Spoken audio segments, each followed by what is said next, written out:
The love story of my parents, how they met. Chapter 1. The war was everywhere, though Saigon still wore its shimmering mask of colonial elegance.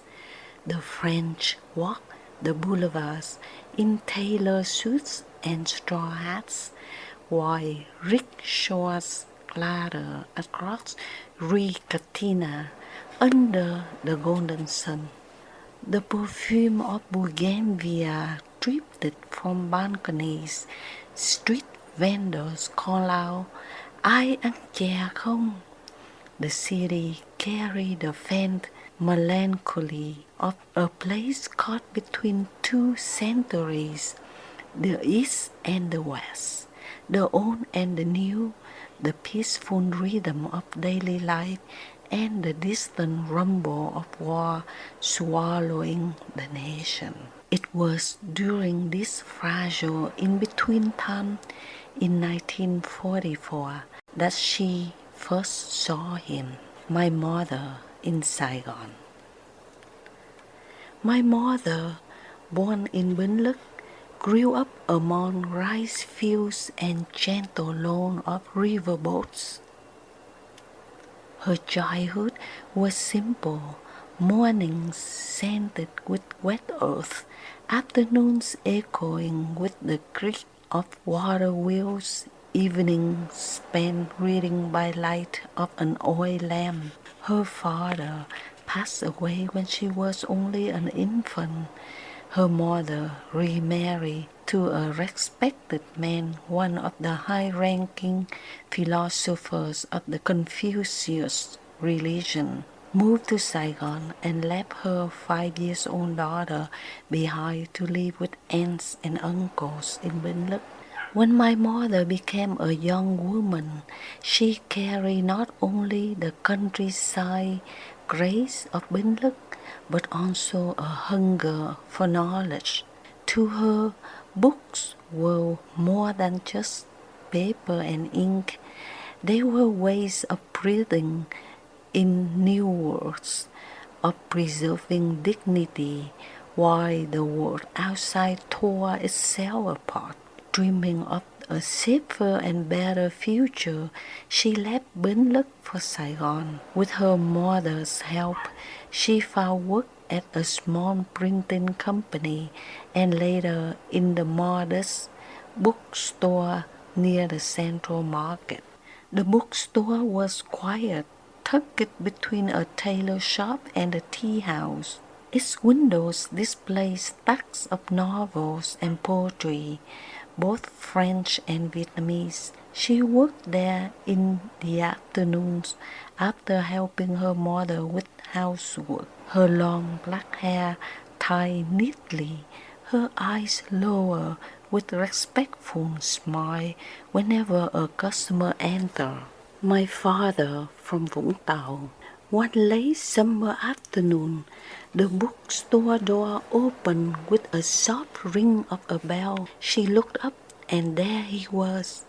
He had been born in Vũng Tàu, a coastal town where the sea was both friend and tormentor. French ships anchored in the harbor were reminders of the occupation, but the waves carried dreams of freedom.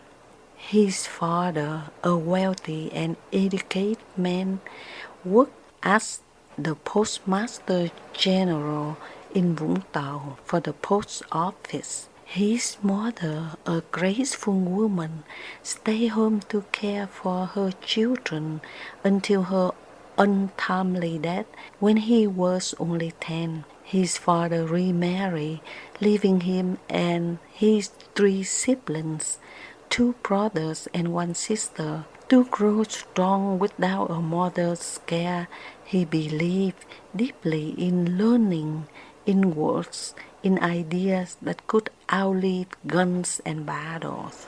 That day, he stepped toward the counter in the bookstore, tall, handsome, wearing a modest French-style uniform. his calm eyes searching. I'm looking for nặng gánh can thường, he says softly. That was a very famous novel written by Hồ Biểu Chánh, the author. The title was heavy with meaning, a story of burdens of love and duty untangled in hardship. My mother remembers stacking copies the day before. Reaching for one, she placed it in his hands. Their fingers brushed for just a second, yet the warmth lingered like a spark. He paid, nodded politely, and left. She thought perhaps she would never see him again. But the next morning he returned. Placing the book on the counter, he said seriously but kindly, "Miss, there are pages missing, entire passages gone. A book like this should not have an empty heart." She flushed, embarrassed. To sell a defective book was to dishonor both reader and the author. Quickly, she apologized and gave him another copy. Checking the pages carefully, he watched her with a quiet amusement, not impatience. "Thank you," he said as their eyes met. Then, after a pause, "It seems fate wanted me to return," he said. That was how it began.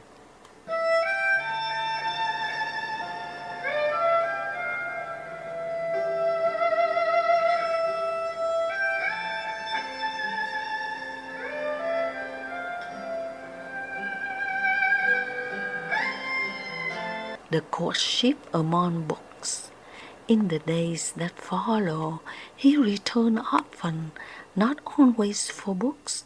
Sometimes he asked for a title, sometimes he lingered for a conversation, sometimes he simply stood there as though the bookstore had become a harbor for him. She noticed how his voice carried both strength and gentleness, how his questions about literature always circle back to life itself. Why do people still love in times of suffering? Why does duty weigh heavier than desire? Can a nation survive on words alone or only on sacrifice? At first she answered cautiously, then more openly. Beneath their discussions, something deeper was stirring. Evenings came when he would walk her home, carrying her stack of books along the dusty Saigon streets, lit by the yellow lamps. They spoke of childhoods, she of the river in Bến Lức, he of the sea in Vũng Tàu. She dreamed of teaching children. He longed to write one day, to leave behind words that matter. Outside, war grew louder. The French and the Viet Minh locked in struggle. Villages burned, soldiers marched. Yet, in that small bookstore and on the quiet streets, they walked. Tenderness bloomed. The wedding of 1945. By spring of 1945, their affection has deepened into certainty. He asked for her hand, and she, though shy, accepted with quiet joy. Their wedding was simple but profound. It was the same year the Japanese surrender. The August Revolution erupted, and history trembled on the edge of the new era. Amid chaos, there was a celebration. Family gathered, incense smoke curled in prayer, friends smiled despite the times. She wore an ivory silk áo dài with jasmine blossoms in her hair. He wore a modest suit, his hands trembling slightly as he held her hands. Vows were exchanged not with grand speeches but with glances. Two lives woven together despite uncertainty. They arrived together on a sitlo. Only a few relatives were present. At the church threshold, they stood knowing that love would not spare them hardship, but it would give them strength.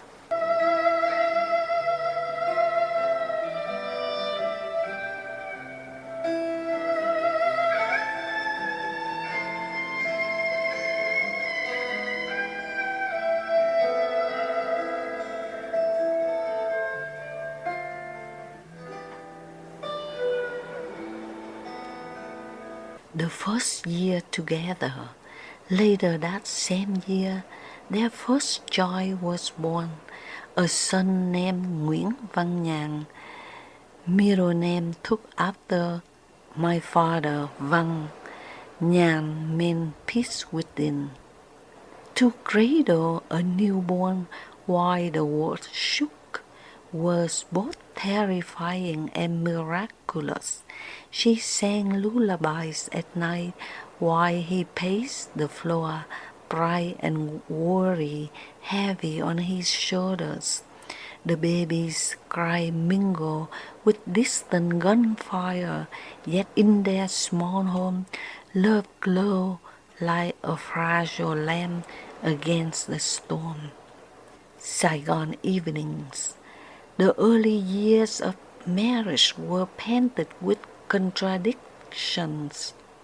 Saigon still glimmered with French streetlights and colonial villages. Cafes on Rue Catinat still both poets and revolutionaries. Women in áo dài glide past rickshaws carrying French officers, and bamboo flutes drifted through alleys. In the evenings, after closing the bookstore, they strolled the boulevards lined with tamarind trees. She carried baby Nhan with a soft cloth against her chest while he held a lantern to light the way. Sometimes he teased, "Do you remember that defective book you sold me?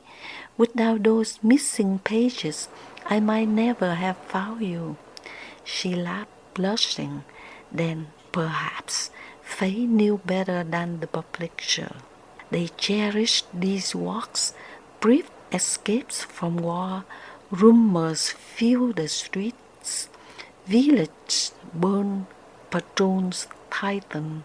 Whispers of revolution spread. Yet for them, the world was the warmth of their child's breath, the clasp of hands in the dim light, the hush of evening as Saigon pretended to be at peace. The love story continued in Saigon for the rest of 1945. My father continued to work for the French, while my mother quit her job to stay home as a housewife to take care of her first son, Nhan. Life was modest, but love grew deeper in the heat of the war.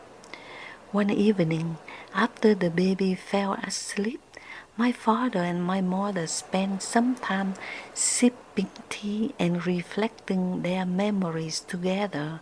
He whispered in her ears, "If someday our children ask how I first loved you, I will tell them it began with a missing page, and every day since I have searched for the words to fill it."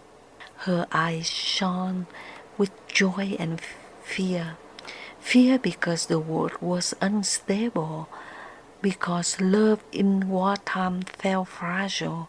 Yet she smiled and whispered, Then write them, my love. Write our story, even if the world forgets it.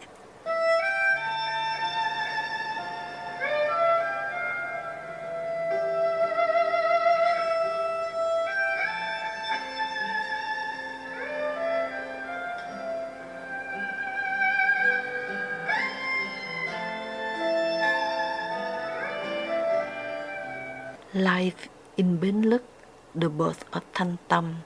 In late 1945, they decide to move to Bến Lức, her childhood home, hope for peace away from Saigon's unrest. That same year, during the Tết, the New Year, it was February 5th, 1946.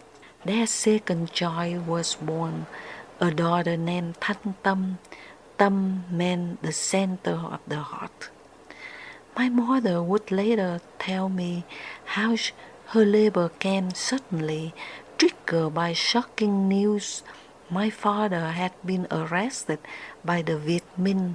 Someone had informed them that he had once worked for the French, and suspicion alone was enough for imprisonment. Overcome the fear and sorrow, she went into labor in their humble home with only one midwife by her side. She gave birth to a girl. Unlike her brother, Nhan, who has cried fiercely at birth, Thanh Tâm was calm, her eyes blinking solemnly as if she already carried the patience of a saint. Her name was chosen with care, the center of the heart of clarity in troubled times. In a few days later, holding her newborn daughter and her 1-year-old son, my mother made a desperate decision. She took her children and traveled to Saigon to seek help from her brother-in-law, hoping he could intervene in finding her husband. Shadows of war, she crossed the river in the small boat during a heavy rainstorm. The wind howled bitterly outside and inside her heart. Viet Minh influence spread across the provinces. The French tightened their grip on Saigon. Posters appear at night only to be torn down by morning. Markets hummed with rumors. Soldiers patrolled with rifles slung casually but eyes sharp as knives. On that lonely journey, cradling her children, she whispered, "Will they grow up in peace or in fear?" Her prayers rose with the storm. She clung to the thought, "We cannot choose the times we live in, but we can choose how we love, and that will shape them." It was a fragile comfort, as fragile as the flickering flame, but it was all she had. My father's release. Meanwhile, with the help of an officer he had once worked with, my father was released from prison. The chief of police signed the papers and he walked free. He returned immediately to Bến Lức, but the house was empty. His wife and children were gone. No one knew where they had gone. Trusting his instincts, he headed back to Saigon. There, at his brother's house, he finally found them. The reunion. The reunion was tender and unforgettable. He held his newborn daughter for the first time. The name Thanh Tâm, chosen in his absence, was the very name he had wished for her. He and my mother embraced, tears running freely, their hearts full of promises. They spoke of dreams Someday, she whispered, I want to bring them back to Bến Lức, to show them the rice fields, the river, the fireflies at night. I want them to know their mother's roots. And someday, he said, I want to take them to Vũng Tàu, to show them the sea, to teach them that no matter how high the waves rise, we can ride them and survive. Then she replied softly, they will carry both the river and the sea within them. He squeezed her hand gently, and the strength of their mother.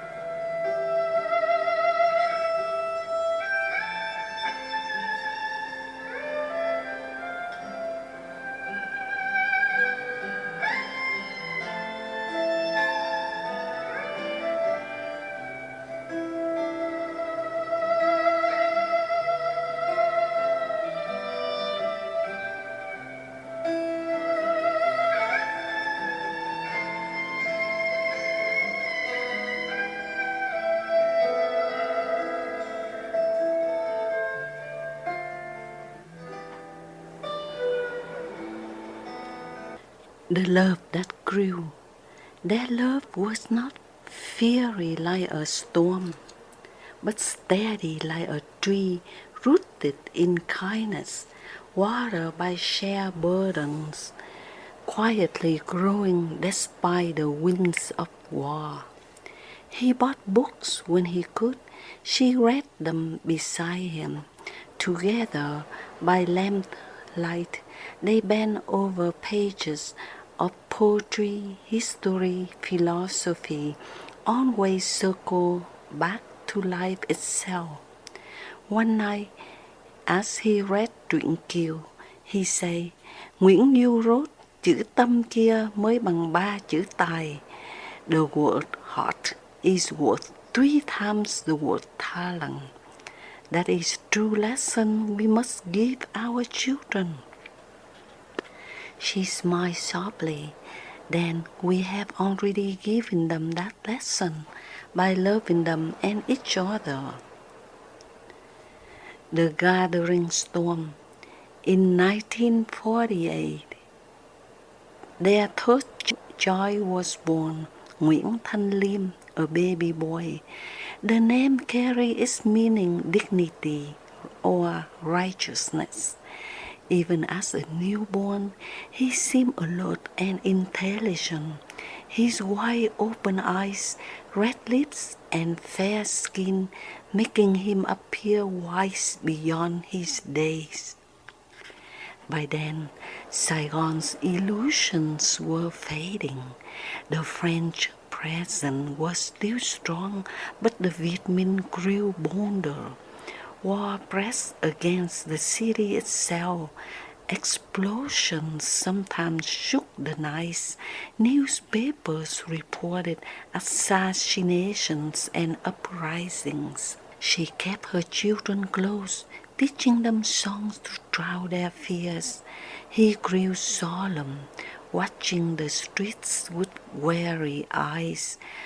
Through it all, they clung to each other, guarding their fragile world.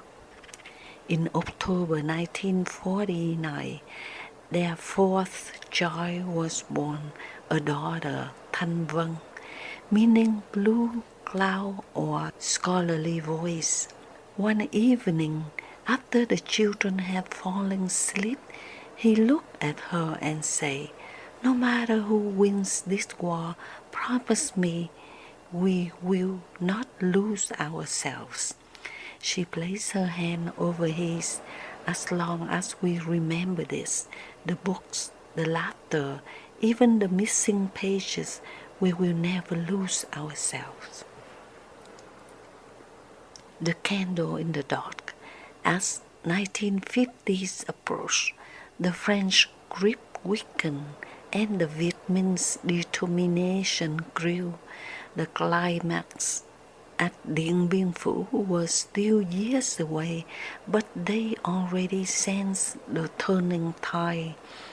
They were raising children in the very eye of history's storm, and yet their love endured in flicker like a candle in the dark, fragile, vulnerable, but unextinguished, because love in the end was not only romance, it was rocking a crying child while the city trembled. It was the courage to laugh at dinner, though fear gnawed at their hearts. It was remembering a missing pages in the book and knowing their own story would never be missing because they live it together. Closing of chapter 1. The story of their first 5 years, meeting in the bookstore, marrying in Saigon in 1945, raising Nhàn, Thanh Tâm, Thanh Liêm, and Thanh Vân in the midst of war, was not grand in the eyes of history, but for them it was everything. It proved that even in upheaval, love could take root and bloom. For when the world is breaking, what greater defiance is than two people holding on to each other, whispering, "We will love, we will live, we will not be erased." And so, in Saigon, between the river of her childhood in Bến Lức and the sea of his in Vũng Tàu, a family began, fragile as a flame, yet enduring like words that even war could not burn away. This is the end of chapter 1, to be continued